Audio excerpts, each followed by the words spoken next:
should the church vie for political seats? Christians should 100% go for political seats, but there is a way to do it. They should not compromise to fit in the democracy. One of the biggest problems in the church when we go to election is that many of us think that we are voting for a pastor. And so someone can come and quote 3 scriptures. They can even quote Matthew chapter 6 verse 43, and there's no 43, and we will believe them. The 7 ways of determining the effectiveness of a leader. The first one is, there has been a recent move of Sisi Njosufuna, and I can actually speak to that. Now, this will be controversial. This will be very controversial, but I will say it anyway.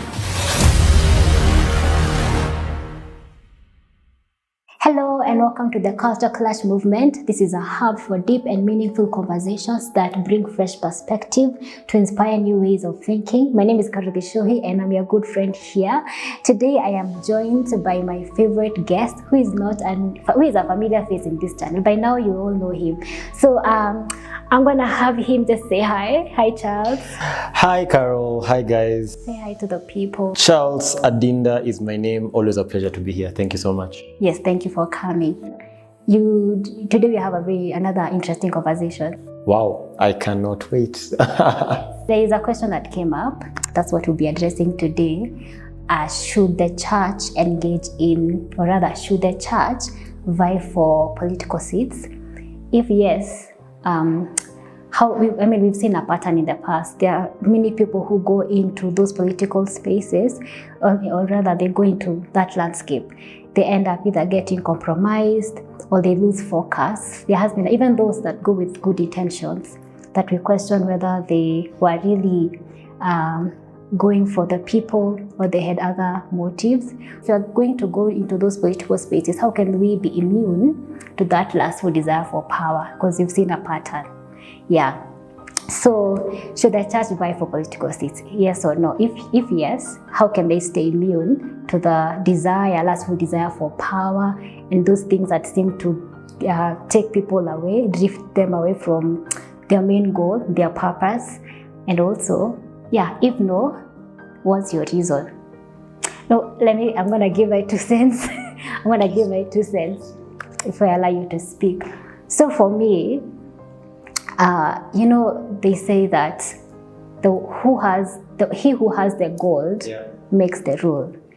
So we usually say that we have attained national independence, but the truth of the matter, and because we are yet to attain our economic freedom, we are not fully liberated.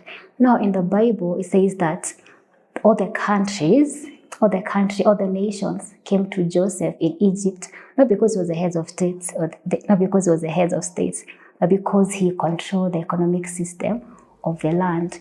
Now, in the economic reports, the data tells us that our economy is very much, it's significantly dependent on foreign investment. So heavy reliance on exports, our foreign debt, foreign aid, where economic power is concentrated, that's where decisions are made. Now, until we attain our economic freedom, even the government is constrained in some of its decision making because the West will always have the upper hand in advancing their objectives, advancing their interests, policies that are tailored to fit their objectives, because they have the gold. So for me, it goes beyond acquiring. If it is bringing the change we envision, it goes beyond acquiring a political seat. That I'm not saying that we should not vie for political seats, but more than that, we work to regain our economic freedom, regain control of our resources, so that to break that dependency on the West. For as long as the economy is heavily concentrated on that. So you see, I've come to learn that in the eyes of the multinational corporations, the government is small. The direction of the nation is largely in the hands of the economic powers. So for me, as I see in the life of Joseph, he did not necessarily have to acquire a political seat to control the affairs of Egypt. He needed to rise in the economic arena to gain proximity with power, with Pharaoh, with president. So at that level, even the Pharaoh was at his mercy because he needed a solution for the nation. So for me, It goes beyond that. But now, because you also have our local-based problems, you still need those political reforms. Yeah, there are those who go into politics. Maybe you would speak about that, because still we cannot. I'm not saying that we should not vie for political seats. Just that all I'm saying is that we should not look at it as the way to bring the change we envision. Yeah, because I feel like the ultimate goal is to regain our economic liberation. So we gain the power and the freedom. Yeah. Wow. Let me just speak a little bit into what you've said, just from my perspective. Joseph rose to political power, just not through democracy. And that's very important, because if you're looking at kingdom change, the kingdom is a monarch, which means then that the head of a monarch is a king. Vis-a-vis, our present environment is, and for most nations around the world, is a democracy. And a democracy, as defined by Greek definition, a government for the people, by the people, of the people. It is a people-centered, not a God-centered government. For that reason then, usually hear people, I heard people during the Gen Z protests saying, the voice of the people is the voice of God. I've heard that a lot of times, the voice of the people is the voice of God. Yeah. That is only true in a democratic system. And it's true because the voice of the people can take the place of the voice of God, right? So with regard to rising to political seats, I think it was impossible for Joseph to have any change in Egypt by not being prime minister. Remember, he interpreted the dream, and then after the interpretation, he gave the solution. Yeah. And then, where shall we find a man like this, in whom the Spirit of the Lord is? That's Pharaoh speaking about Joseph. I think that's Genesis chapter 45. And then he's like, okay, you, because you're the one who has been able to interpret the dream, you're the one who will carry out, actually provide strategy to make sure that that dream is actually actualized. So I believe in I absolutely believe that Christians should get involved in politics, up to and including pursuing political seats. But there is a way to do it. Mm-hmm. Every person who I have seen from the kingdom that has gotten political seats in the Bible, they didn't get it by democracy. Whether we're talking about Joseph, whether we're talking about Moses beginning to lead a nation at 80. How do you begin to lead a nation at 80 and you lead it for 40 years, from Egypt to Canaan? That was Moses. There was no democracy. The people of Israel never voted. Are we talking about David? David, once he won the war, he was first. Judah came to him. The rest of Israel refused. The rest of Israel only came to him progressively. Which means if a Christian wants to get involved in politics, the first thing they must know is that they come from a different system, from a monarch, not a democracy. They should be a representation of the monarch in the democracy. Okay. A representation of the kingdom of God in the democracy of men. So they still fit into the in the democracy of men. But when I say a representation of the kingdom, it means they should not compromise to fit in the democracy. They should only present themselves as a solution. You don't say, I want to represent the kingdom in the political arena, and then you join a political party, and I am very much for Christians joining political parties. And then your political party begins to stand for, let's say a political party, part of their manifesto is killing children. But because it's your political party and they're in power, you're not calling them out. You know, that's the problem of most of our leaders. Very many of our leaders, because they are more loyal to their political parties and their political ambitions than they are to the people. And so for that reason, when they are in a political space or in a political party and that party stands for something wrong, they cannot correct it. Because they're like, if I correct it, I will be removed from the favors that I was getting from this political party. So the answer is Christians should 100% go for political seats. Now, how do we then prevent what you're saying? Because what you're saying is very true. What you're saying with regard to the decay that very many people who call themselves Christians have entered into the political space and their light has almost dimmed. Yeah. So that they became more part of the system than they were part of the kingdom. Right? How do we prevent that? There are 7 ways of evaluating a leader. And this is actually, I'm now speaking to the church, because one of the biggest problems in the church when we go to election is that many of us think that we are voting for a pastor. And so someone can come and quote 3 scriptures. They can even quote Matthew chapter 6 verse 43, and there's no 43, and we will believe them. Yeah. We think we are voting for a pastor, not a leader. So we don't know how to evaluate an effective leader. This is how you evaluate an effective leader, number 1. And this is how to prevent yourself from getting into the system and becoming part of the system. There are 7 ways of determining the effectiveness of a leader. The first one is evaluating the leader's heart. Their heart. Now, how do you evaluate a person's heart? Because essentially you can't see someone's heart. Yeah. You evaluate a person's heart by the testimony of those around them. The testimony of their family, the testimony of their community, of their friends. Do you know how many leaders we have elected who are they are domestically violent, but we still elected them? We did not consult their kids, neither did we consult their wives. What if we don't have access to that information? Oh yes, we do. It's because we are not investigative enough, we are not curious enough. To get that information is very accessible, sometimes just by observation. Because the spouses of these people are known. And how many times have we seen spouses of politicians with black eyes? Many times. I know members of parliament, I know people in the executive who are domestically violent, and we elected them. Now, if someone is domestically violent, abusive to their wife, what makes you think they will take care of you? Yeah. Well, we just don't take time to vet. We don't take time to vet. We are blinded. Like, we don't know, and we don't think it's important enough, or we are too distracted. And that's actually one of the biggest... Yeah, one of the biggest tools of government or of politicians is distracting the electorate from looking at what is most important.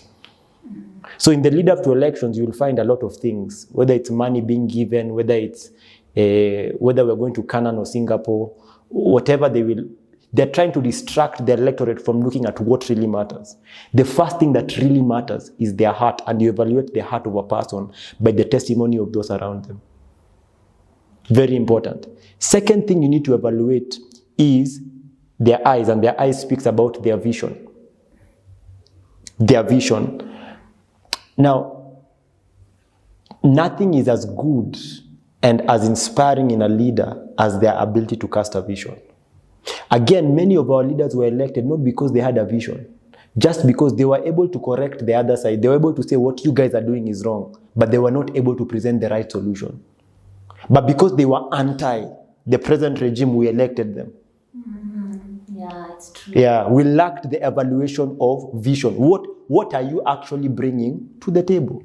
But they actually do present their vision. It's just that perhaps they are not able to implement, because the vision, they are those who are visionary, and they do present what they intend to do. Well, there are, I would agree with you to the extent that there are those who are visionary.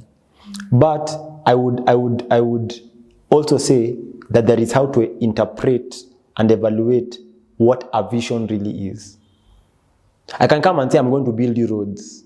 Oh, I get it. I can come and say, I'm going to build you schools. What really is a vision? And that's a question we will answer on a later show. But basically, they must be able to present a solution. And in fact, I can even tell you this. In terms of, if there is one thing we should evaluate in a leader with regard to vision, it is the longevity of the vision. Many of our leaders, for the visions they cast, they only cast visions where they will also be beneficiaries. They have an inability to cast a vision for the next 50 years because they will not be here. So they only engage in projects for which they will benefit. Okay. Which means they have no vision. That is simply selfishness. They have no ability to think about the next generation. So longevity. Yeah. Vision, second thing. The third thing is their mind. Their mind speaks about the methodology. Now you've told us that now we are going, whether it's Canaan or Singapore, you will decide how. And you know, that's not a hard thing to check, because you see, there's nothing new under the sun. If we are going to Singapore, we simply go and look at how did Singapore get to Singapore. Those methodologies they use, are they the ones you're suggesting? Okay. Right? So that's the studying of strategy with regard to studying history. Because you can always know whether someone is suggesting the right strategy or not. It's not a hard thing. Yeah. Strategy. The fourth thing you should evaluate is the hands. And by the hands, I talk about the work of the hands. Do you know how many politicians you have elected today? They have always been politicians. They have never worked in an office. They've never volunteered for anything. That's one of the worst things we can do. Because, do you know the importance of work? The importance of work is, the work of your hands is to say, what you should go to the electorate with is, I've done this. It's a solution, but it's a small-scale solution. I've been able to accomplish it by myself. The reason I'm asking you to elect me is for me to get more funds to enact this solution across a large number of people. Okay. So many of our politicians there's no work they've done with their hands. Yeah, okay. They just came and they were charismatic, you know, which means we must evaluate. Yeah, if you have no record in working for yourself, what makes us now think that you will work for the people? Yeah. You know, that's at complete due diligence. We know we are and it's an African thing. I think the main problem of Africa is the fact that we have a very lazy electorate. We have an extremely lazy electorate. We are easily driven by the trends of the time. And because of that, we can't call out things. We just our inability to call out things is such a, you know, I could even speak now. This will be controversial. This will be very controversial, but I will say it anyway. The function of the church in politics is not to take a side. Yeah, because there is no right side. No. Those people are not. Whether let's talk about the USA, Republican or Democrat, they are not Christian. Yeah. They are just in Kenya, UDA, ODM, whatever parties. So there are certain things you may agree on. When you take a side, there are certain things you perhaps agree on, and they may be right on some things and wrong on some things. And they will be. In fact, they will be right on some things and wrong on some things. And the function of the church is this, that you don't take political sides, you take political positions, which means you evaluate the issues. So, You take a position on the issues, not a side. When you take a side, it takes away your power to take the position. Because if you take a side and they are wrong on a position, you may still be forced to be loyal to that side. Yeah. But if you're the church and you take a position, you're saying this, in finances you're right, but in health you're wrong. So the church has lost its voice in the political space because we have taken sides, not positions. How many times are we inviting politicians on our pulpits? Why should they be there? For what reason should they be there?